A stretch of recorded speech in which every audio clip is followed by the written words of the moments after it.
नमो नारायण, राधे राधे।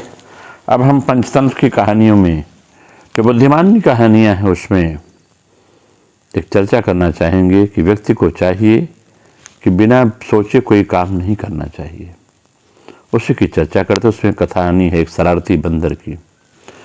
शरारती बंदर की कहानी में यही बात सामने आएगी कि कभी बिना सोचे कोई काम न करे। बिना विचारे जो करे सो पाछे पछताए, काम बिगारे आपनो जग में होत हसाय। जग में होत हसाय चित्त में चैन न पावे, खान पान सम्मान सब कुछ मन ही न भावे। कह गिरधर कबीराव अरे यह सब घट तौलत, और देश देखत है मन माहि, सूझत है मन माहि किए जो बिना विचारे। से बिना विचारे कुछ नहीं करना चाहिए। कहते हैं एक समय की बात है, कुछ दूरी पर एक मंदिर निर्माण किया जा रहा था। मंदिर में लकड़ी का काम बहुत था, लेकिन लकड़ी चीरने वाले मजदूरों से मजदूर काम पर लगे हुए थे। जो मजदूर लकड़ी चीरने वाले थे, यहाँ वहाँ लकड़ी के लट्ठे पड़े हुए थे। लट्ठे और सतही चीरने का काम चल रहा था। तो लट्ठे और सतही चीरने का जो काम चल रहा था, सारे मजदूरों को दोपहर का भोजन करने के लिए शहर जाना पड़ता था। सारे मजदूर शहर जाते थे, इसलिए दोबारा समय 1 घंटे तक वहाँ कोई नहीं होता था। एक दिन संजोग की बात है कि एक दिन खाने का समय हुआ तो सारे मजदूर काम छोड़कर चले गए। एक लट्ठा आधा चीरा रहा। अब आधा चीरे लट्ठे मजदूर लकड़ी का कीला फंसाकर चले गए थे, लेकिन ऐसा करने से दोबारा आरी घुसने में आसानी होती, इसलिए आधा चीरे लट्ठे में लकड़ी घुसा दी थी। तभी एक समय संजोग की बात है कि वहाँ बंदरों का एक दल उछलता कूदता आया। उसमें एक शरारती बंदर भी था जो बिना मतलब चीज़ों से छेड़छाड़ किया करता है।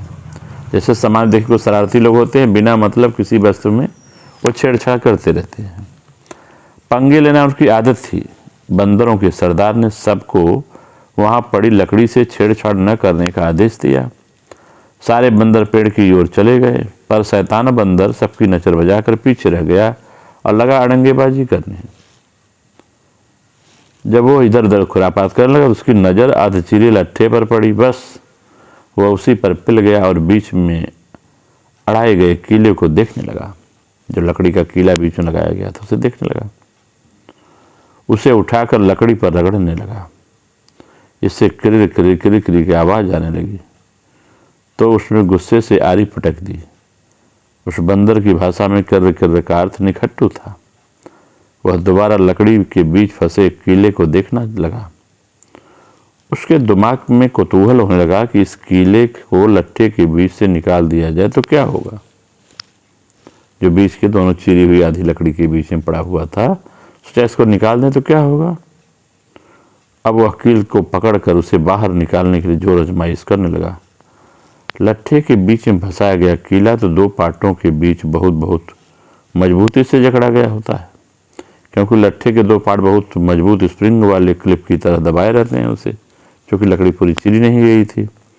बंदर खूब जोर लगाया, खूब जोर लगा के हिलाने लगा और कोशिश करने लगा। कीला जोर लगाने पर हिलने व खिसकने लगा तो बंदर अपनी शक्ति पर खुश हो गया और जोर से खौं खौं करता कील सरकारे में लगा।